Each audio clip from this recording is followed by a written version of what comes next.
As decisões informadas começam aqui. Apoie o jornalismo independente e garanta acesso aos artigos de opinião exclusiva. A verdade não tem preço, mas as notícias que dão forma aos seus hábitos de leitura, sim.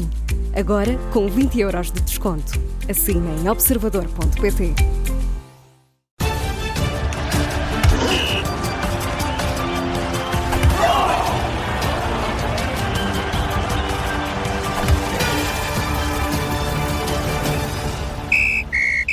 Está na hora de mais uma edição de O Campeão é, por aqui na Rádio Observador, que todos os dias damos notas aos protagonistas do mundo do desporto, de 0 a 20. Para isso, hoje junta-se a mim o Gabriel Alves, o Augusto Inácio e o Pedro Henriques. Bom dia, como estão? Bem-vindos. Bom dia, estamos bem. Como é que está o André? Eu estou bem, obrigado. Muita chuva, ouvi aí o Augusto Inácio dizer, é verdade, muita chuva mesmo. Isto está muito cinzento. Exceto para o Sporting, que ontem conseguiu uma vitória, e podemos dizer uma vitória como se calhar já algumas jornadas não tinha, uma vitória um pouco mais segura, com Vítor Gyökeres também a voltar à forma. Ora, o Casa Pia Sporting vai ser o tema principal do jogo e do campeão é de hoje. Começo por ti, Gabriel Alves. É um Vítor Gyökeres que volta novamente à melhor forma, parece, com o Sporting não ter de sofrer tanto como sofreu se calhar em jornadas anteriores. Ficaste surpreendido com a forma física, principalmente do sueco e também do rendimento dos Leões? Olha, já vem um pouco de trás da semana passada, não é? Porque Gyökeres, estando melhor, o Sporting melhora. Portanto, é a vitamina, digamos assim, a pilha, o coração, o que quiseres chamar, o motor. Ele admitiu, sinto-me cada vez melhor. Exatamente, e ele não é de brincadeiras, não é de ficção, que é uma moda. As farsas agora são ficção, não é de ficção. Ele é mais pragmático e realista. Pronto, pertence, portanto, é oriundo, é nascido, é nato, num país onde, de facto, o pragmatismo acima de tudo. E, portanto, ele, obviamente, dá essa nota, e não dá a nota só pelas palavras, dá a nota pelos factos e pelos atos. E, obviamente, que Gyökeres está bem, é um profissional, naturalmente, que se emprega a fundo, não só, portanto, naquilo que mostra em campo, mas antes de mostrar em campo, como se prepara. E também o próprio Rui Borges, naturalmente, também da minha opinião, tem vindo a perceber que isto às vezes, a tática não é aquela que a gente gosta, aquela que a gente quer, aquela que a gente tem que fazer. Não, é aquela que, em função dos jogadores que temos, em função das dinâmicas que podemos operar com os futebolistas que temos, podemos naturalmente tirar um maior rendimento e um maior produto, digamos, daquilo que são essas mesmas estrelas, esses artistas, claro, esses profissionais. E é o que o Rui Borges está a fazer. Tendo Gyökeres, naturalmente em pleno, naturalmente que o Sporting sobe e cresce numa percentagem acentuada, e eu diria, numa candidatura medíocre, é isso que eu tenho de dizer e não tenho dúvidas na palavra medíocre, ao título este ano, no futebol português. De facto, o Sporting e o Benfica destacam-se pela melhor qualidade. E o Sporting, neste momento, é que estamos a falar, essa melhor qualidade está a vir ao de cima, independentemente de todas as lesões e todos os aspectos médicos que têm afetado a equipa, mas também tem sido, e volto a frisar isso, e não me canso de frisar, a chamada dos jogadores de Alcochete, de trabalho de Alcochete, porque é um desafio, portanto, ao presente, porque são necessários já, mas acima de tudo, ao futuro. Augusto Inácio, olhando para aquilo que se passou no jogo, tivemos um Sporting a marcar cedo, podemos dizer, com Gonçalo Inácio a marcar aos 12 minutos. Entretanto, houve apenas aquele susto com o autogol de Ricardo Gaio, mesmo ali em cima do minuto 45, mesmo em cima do intervalo. Gostava de perguntar o que é que destacas do jogo. Em termos de surpresas, não tivemos muitas. O Eduardo Felicíssimo, por exemplo, entrou quase no final do jogo. São bons indicadores para aquilo que agora resta deste Sporting, que tem apenas o campeonato e a Taça de Portugal? Mais uma vez, bom dia a todos. Ora, em primeiro lugar, destacar também o regresso do Wilman à competição e o do Morita, que parece-me a mim que são duas mais-valias para aquilo que resta do campeonato e da época do Sporting. Parece-me também, ou pareceu-me, que o Wilman não está completamente restabelecido. Sim. Teve algumas inseguranças, medo de meter o pé, medo de se sprintar. Deu uma sensação que até determinados momentos que ele mancava um bocadinho, o que é sinal de que as coisas não estão completamente estabelecidas com ele. O Morita está à procura do seu ritmo, mas claramente quando ele entrou marcou a diferença no meio campo. Houve mais critério de passe, houve uma maior segurança. E aquilo que mais me preocupou no Sporting, o Sporting estava a ganhar 2-0, ok, sofreu o gol mesmo antes do intervalo 2-1, mas depois foi a segunda parte em que o Sporting deu oportunidades do Casa Pia a acreditar que podia ter feito 2-2. Principalmente no início, entrou muito bem a equipa do Casa Pia. O Zé Fontes, ainda por cima, fez um remate de ter dado 2-2, o Rui Silva disse presente, mas claramente, quando o Sporting depois faz o terceiro golo na grande penalidade, depois o Sporting já podia ter marcado mais um ou mais 2 golos.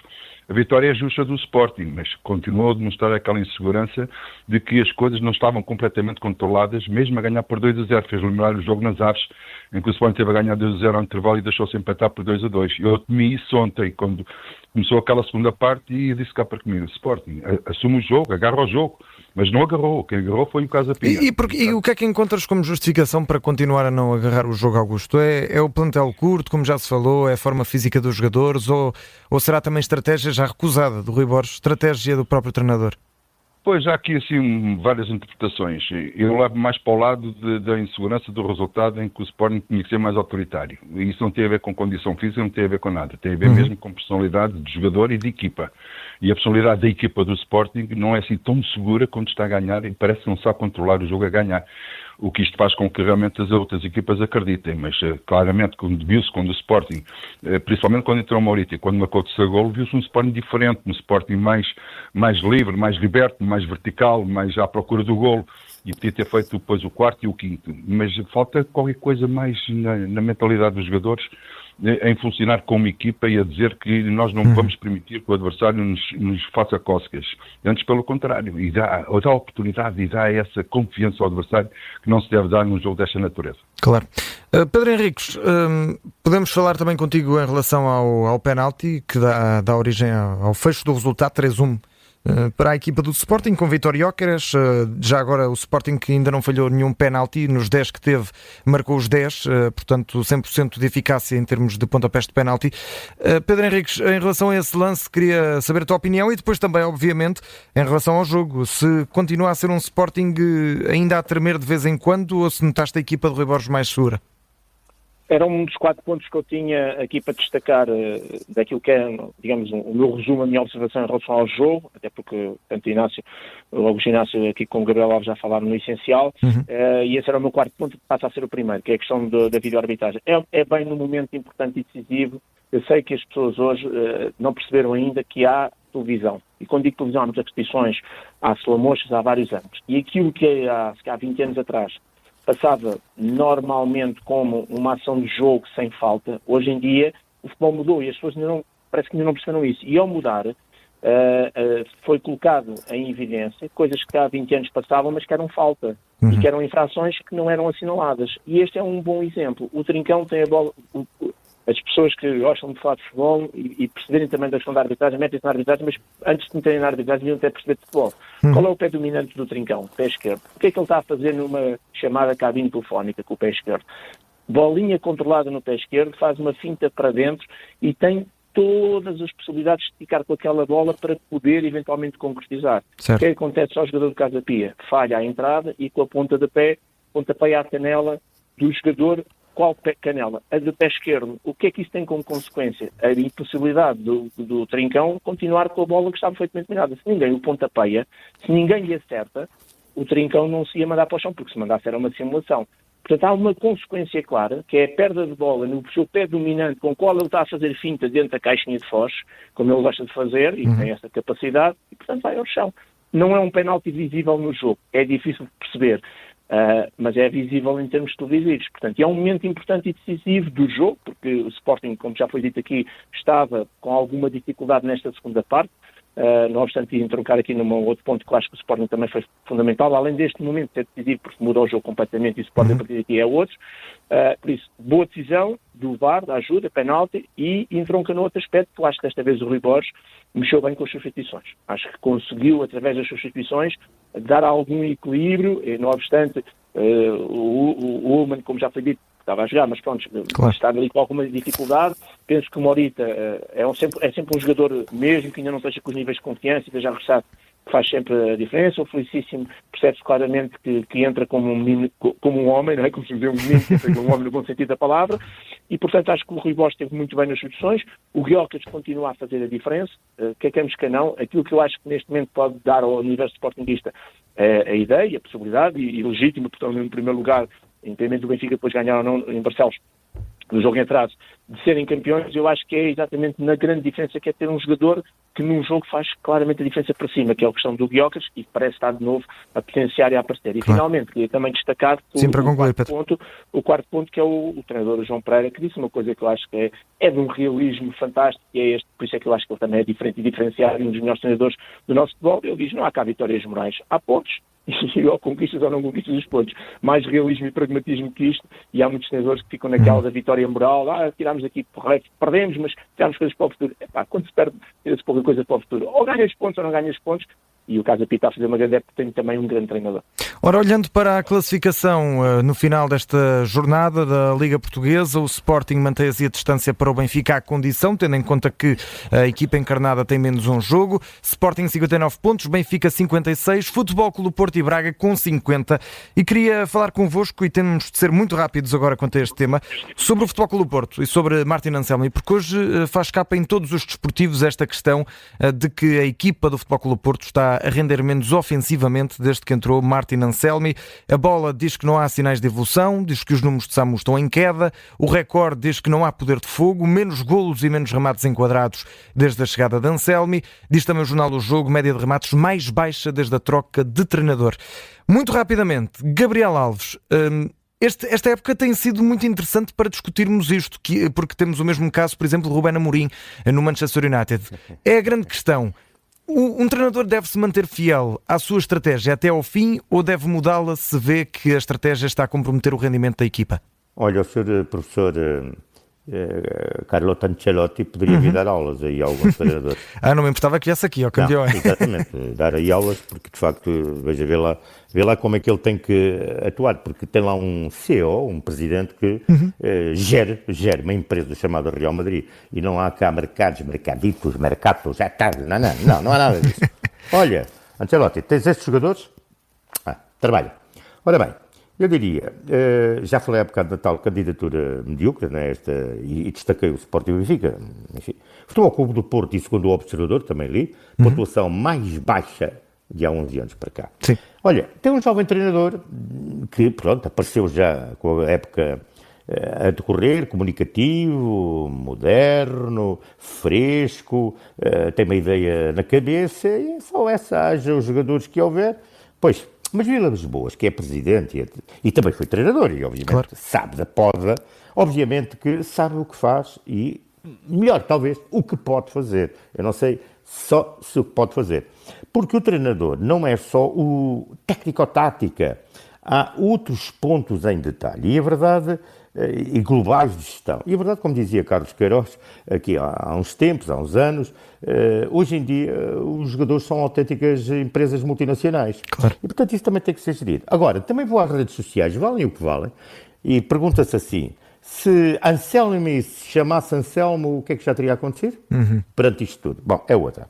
Ora, há aqui uma coisa que eu quero dizer. Para concluir, Gabriel. Tudo o que tu disseste é para concluir, falaste de Samu. É que não é só que se fala cá de Samu, já de Espanha estão de olho nele, a imprensa espanhola. E é assim, 12 golos com Vítor Bruno em 15 jogos. Com Anselmi, só um.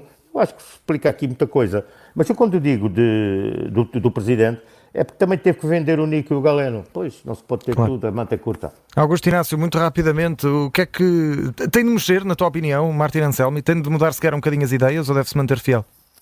Olha, para dar um exemplo, quando o Porto quer construir o seu jogo ofensivo, através daqueles três centrais que tem uns pezinhos, que parece mais uns tijolos que outra coisa em termos de construção, e que quer só, não tem outra solução, e quer só mandar a bolas lá para a frente, safa-te Samu, salta com os centrais. O Samu não é esse jogador de jogar de costas com os centrais. O Samu é aquele jogador que liga ao jogo depois no meio campo para as alas, cruzamentos e aparece o Samu. O Samu só joga de costas, não tem outra possibilidade, não consegue fazer golos com o Anselmi. Desta forma não vai conseguir marcar golos. E o Porto, o Vítor Bruno, tinha um futebol mais envolvente, tinha jogadas mais bem combinadas, aparecia o Samu no espaço e fazia golos. Era assim que o Samu apareceu. Com o Anselmi é bola para a frente, safa-te aí, porque estava a construir, Deus do céu, que a bola não sei onde é que vai parar. O único que tem um bom pé esquerdo, ainda por cima é pé esquerdo, que é o Marcano que entrou agora. Agora, não Pérez também não liga nenhum jogo, e o Tiago Jola também não liga. Quer dizer, o Porto praticamente é bolas diretas para a frente e assim o SAMU não se vai evidenciar. Pedro Henriques, o problema aqui não será certamente SAMU. Poderá ser muito o plantel, não é? Não é só a Martin Anselmi. Como todos nós sabemos, por muito longo que seja o ponta de lança, é preciso que as bolas lá cheguem. E eu Claro. acho que o Futebol Clube do Porto perdeu em termos de qualidade. Perdeu quando perde o Galeno e o Nick, independente dos aspectos financeiros e da percepção que nós temos, que obviamente que é algo que nós tinha que ser feito. E ontem, especificamente, perdeu o Mora e o Filipe Vieira. Perdeu o Fábio Vieira. Fábio Vieira. Perdeu no sentido, não estavam presentes, são pintados. E, portanto, quando metes estes 4 jogadores, que, no meu ponto de vista, são titulares indiscutíveis deste Porto, percebes claramente que a qualidade baixa, porque depois não tens ao mesmo nível. E eu acho que esse é o grande problema. Não sei se é a questão do treinador ou não, eu acho que é mesmo a questão de alguma falta de qualidade deste plantel de futebol do Porto, e com estas 4 baixas, 2 que já são permanentes e 2 especificamente, eu acho que o Porto ficou mais fraco num jogo que, logicamente, e especificamente em relação ao jogo do Braga, que é um jogo já de grau de dificuldade elevada, porque o Braga, Claro. embora intermitente, é um já difícil, mas o Porto está com déficit de qualidade, e se o Benfica ganhar o jogo em Barcelos, fica a 9 pontos do Sporting e do Benfica, e eu acho muito difícil nas 9 jornadas que faltam, embora haja muitos jogos entre eles, agora todos, e jogos de topo, Claro. acho muito difícil que o Futebol Clube do Porto consiga chegar ao primeiro lugar, mesmo o segundo será complicado. Gostávamos muito ainda de mencionar a final da Taça da Liga Feminina com a vitória do Benfica, 2-1, mas não vamos ter tempo para mais. Também tivemos aqui mais 2 medalhas nos campeonatos europeus de atletismo de pista coberta, com a Salomé Afonso e também com a Oriol Dongo. Parabéns para elas, mas vamos muito rapidamente às notas, temos mesmo de ser rápidos. Gabriel Alves, começo por ti, que é o teu campeão do dia, ou campeão do dia, claro, e que nota é que dás? Olha, uma nota 16 para o Benfica feminino, quinta vez em 6 na Liga, fortíssimo nas bolas sim. paradas, como elas são importantes as bolas paradas, até no feminino, e trabalho específico. Mas eu vou dar 16 ao Guilherme, está aí, marca gols, é espetáculo, de facto eu gosto, mas vou chamar a atenção para um menino chamado Retegui, italo-argentino. Olha lá, ponham lá o olhinho nele, marcou 2 ontem no póquer da Atalanta Juve. E se ele fosse do Real Madrid, se fosse do Manchester, fosse não havia jornais para ele. Pois 4-0. 4-0. E Na casa dos cuidado Juventus. com a ideia e cuidado com aquele velhote chamado Gasperini. É verdade. Olha, Que é pode, outro pode professor, quem sabe é outro mudar. professor, é outro Pode quem sabe professor. mudar para Turim, vamos ver. Exatamente. Augusto Inácio, que é o teu campeão do dia, que nota dás? Olha, eu dou nota para já 17 ao Sporting, conseguiu ganhar ontem e manteve a vantagem de 3 pontos, embora com um jogo a mais perante o Benfica, e neste caso está incluído o Guilherme, o Wilmer que regressou, o Morita que regressou, enfim, a equipa do Sporting que mantém bem viva a chama de ser bicampeão. E queria dar nota 0 àquilo que agora não, de vez em quando acontece no mundo e em Portugal em particular, naquilo que aconteceu no Boa Vista e Vitória de Guimarães, em relação ao racismo, em relação ao Varela, Ao Bruno Varela, antes do Vitória de Guimarães. Por isso, contra essas coisas, sempre nota 0 e sempre uma voz contra. Pedro Henriques, teu campeão do dia, e que Sim. nota dás? Nota 0 também para aquilo que já terá sido a situação sobre o Bruno Varela, do possível racismo, e portanto que originou a introdução do jogo e a ida ao banco, e depois a conversa até com o Lito Vidigal e tudo mais, que tiveram solidários, obviamente, pronto, percebe-se. E isto não pode acontecer, não pode continuar a acontecer. Isso acontece, não é uma questão de responsabilidade dos clubes, voltamos ao mesmo, é uma responsabilidade individual de cada pessoa que está na bancada, e essas pessoas têm que ser identificadas e excluídas. E não me venham dizer que não conseguem identificar, se precisarem de ajuda, eu ajudo. Tenho aqui um multi-screen em casa. Okay? E depois, nota 19, não dou 20, mas pronto, é quase, porque podia dar 20 por merecem, bronze 1500 para o Isaac Nader, bronze para a Oriol Dongmo no lançamento do peso, prata nos 1500, bronze nos 3000 para a Salomé Afonso, portanto 3 medalhados em 4 medalhas, e realmente sobretudo aqui a Salomé Afonso, fantástico neste. É a primeira portuguesa a conseguir 2 medalhas na mesma edição dos Campeonatos Europeus de Pista Curta. Pista curta. Agora é pista curta, exatamente.